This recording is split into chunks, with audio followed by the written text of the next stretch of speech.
Eh bien, bonjour tout le monde et merci de regarder cette vidéo sur l'initiation en escalade.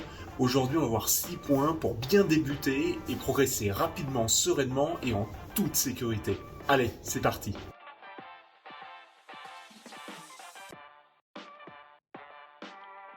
Apprendre à tomber, ouais, c'est vraiment le point le plus important d'escalade. En fait, apprendre à tomber, ça permet deux choses. Un, de ne pas se blesser lorsque l'on tombe.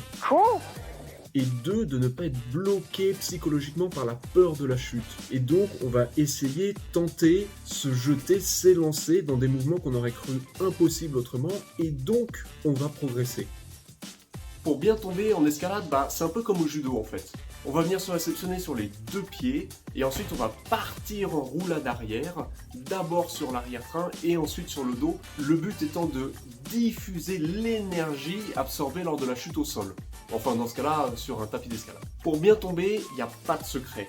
Ça ne passe que par la répétition. Il faut que ça devienne un réflexe. Donc il ne faut vraiment pas hésiter à grimper un petit peu sur des voies et puis se laisser tomber et puis grimper de plus en plus haut pour se laisser tomber de plus en plus haut. Le but est vraiment que ça devienne un réflexe et que le corps apprenne à tomber correctement, même en cas de chute involontaire.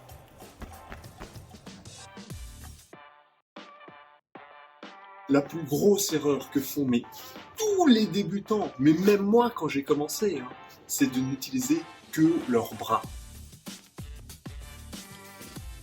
L'escalade, c'est un sport de jambes, un sport de pieds. Ces muscles ont bien plus de puissance et d'endurance que les bras, et c'est donc bien eux qu'il faut utiliser. D'ailleurs, le muscle le plus puissant du corps, c'est le grand fessier.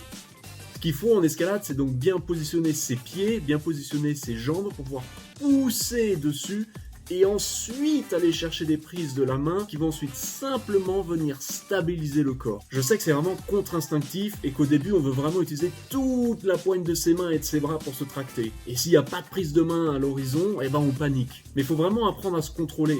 Parce que le problème de n'utiliser que les bras, c'est que 1, ça limite le spectre de mouvement, et 2, on se fatigue très rapidement. Donc pense à bien utiliser tes pieds, bien utiliser tes jambes, pour vraiment utiliser toute la puissance et l'endurance qu'ils ont. En fait, en escalade, on passe son temps à faire des squats.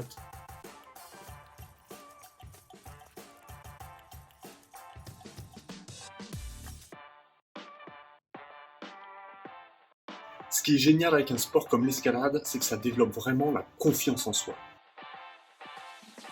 En fait, c'est très simple, sans mental, en escalade, on a beaucoup de mal à progresser. Donc il faut vraiment ne pas avoir peur. Ne pas avoir peur d'essayer, ne pas avoir peur de l'échec, ne pas avoir peur de rater, ne pas avoir peur du regard des autres. En escalade, on tombe tous tout le temps, mais même les pros. Il n'y a qu'à regarder Adam Ondra lorsqu'il a réussi à finir la voie La Dura Dura. Ça lui a pris 9 mois et 90 essais à sortir. Tout ça pour dire qu'il ne faut absolument pas se bloquer. Au contraire, vas-y, essaye. Et puis si ça rate, c'est pas grave, il n'y a que comme ça qu'on progresse.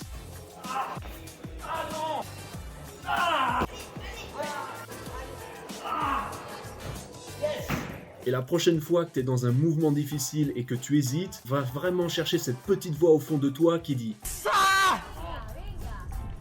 ça sert à rien de regarder des films comme Rocky hyper motivants si une fois qu'on se trouve dans un mouvement difficile, on laisse complètement tomber. Et pour citer un philosophe très célèbre, oublie que t'as aucune chance, vas-y fonce. On sait jamais, sur un malentendu ça peut marcher. Je sais que ça peut paraître bête comme conseil, mais on apprend tellement en regardant les autres grimper.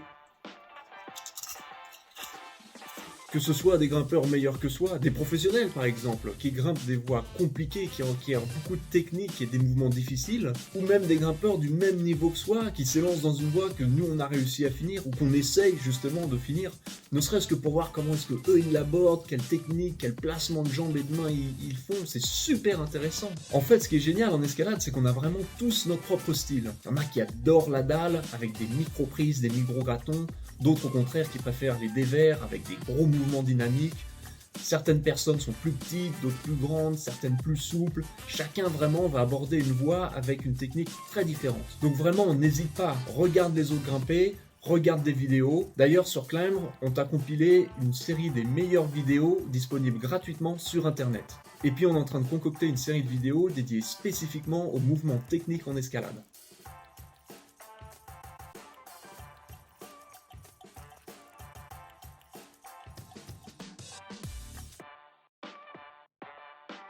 comme tous les autres sports, hein, il est vraiment déconseillé de commencer une session d'escalade sans bien s'échauffer.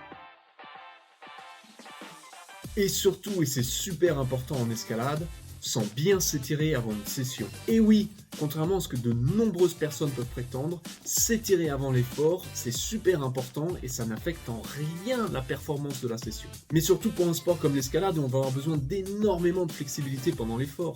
En tout cas, si tu as le moindre doute, n'hésite surtout pas à en parler à ton kiné. Pour s'échauffer, il n'y a pas vraiment de règles et chacun fait un peu comme il veut. Moi, ce que j'aime bien, c'est faire un échauffement à peu près complet. Je vais commencer avec quelques tractions pour bien chauffer au niveau du haut du corps et des bras. Ensuite, je vais faire des rotations et je vais maintenir, ce qui va me permettre de bien échauffer et bien étirer au niveau des abdominaux et du dos. Après, bien évidemment, je vais échauffer au niveau des poignets et au niveau du cou. Enfin, je vais faire travailler les jambes de plusieurs façons, le but étant de bien échauffer et bien étirer au niveau des adducteurs, des mollets et des ischio-jambiers. Pour bien terminer cette session d'échauffement, je vais m'élancer dans des voies que je considère comme relativement faciles, et surtout, je vais bien m'appliquer au niveau des mouvements. Ouais, la sécurité, c'est super important. L'escalade, c'est un sport qui peut vite devenir dangereux si on ne fait pas attention. Alors je sais, c'est super barbant de parler sécurité, mais ça reste un point super important. Honnêtement, je vois beaucoup de nouveaux venus, et même des gens avec pas mal d'expérience, faire vraiment mais n'importe quoi. Mais que ça soit en salle de bloc ou en falaise. Donc voilà, juste quelques petits conseils pour ceux qui grimpent en salle de bloc. Le point le plus important, c'est vraiment de faire attention à ne pas se lancer dans une voie qui croise la voie d'un autre grimpeur qui s'est déjà élancé. J'insiste sur ce point, parce que c'est vraiment l'erreur la plus récurrente en salle. Ensuite, il faut faire attention à ce que sa zone de chute ne soit pas la même que celle d'un autre grimpeur sur une voie très proche. Ça peut vite arriver lorsqu'on grimpe des pans qui forment des dièdres, c'est-à-dire des coins qui forment généralement un angle à 90 degrés. En parlant de zone de chute, il faut bien évidemment faire attention à ce qu'elle soit libre de tout objet ou de toute personne. Et d'ailleurs, en parlant de personnes, il faut faire très attention dans les salles qui acceptent les enfants, parce qu'ils ont vraiment tendance à courir partout, tout le temps, et vraiment n'importe comment. Voilà, donc faites attention à vous et aux autres. Et puis pour ceux qui grimpent en voie, on fera une autre vidéo de sécurité pour parler assurage, nœuds et baudrier. Petit bonus pour ceux qui regardent des vidéos jusqu'au bout. Si tu débutes en escalade, je te recommande vivement de prendre un cours avec un prof. Pas forcément dès les premiers jours, mais si tu te rends compte après quelques temps que l'escalade c'est un sport que tu aimes bien, et qu'avec mes vidéos tu te sens progresser et que tu aimerais aller encore plus loin, alors n'hésite pas à investir quelques heures dans des cours. C'est quelque chose que toutes les salles d'escalade proposent. Le gros avantage, c'est qu'un prof sera capable de corriger en direct tes mouvements, alors que moi, à travers une vidéo, c'est un peu plus compliqué. Sauf si on est amené à grimper un jour dans la même salle ou sur la même paroi. Et dans ce cas-là, n'hésite surtout pas à venir me parler. En attendant, évidemment, je t'invite à t'abonner à la chaîne YouTube ou sur Instagram. Abonne-toi!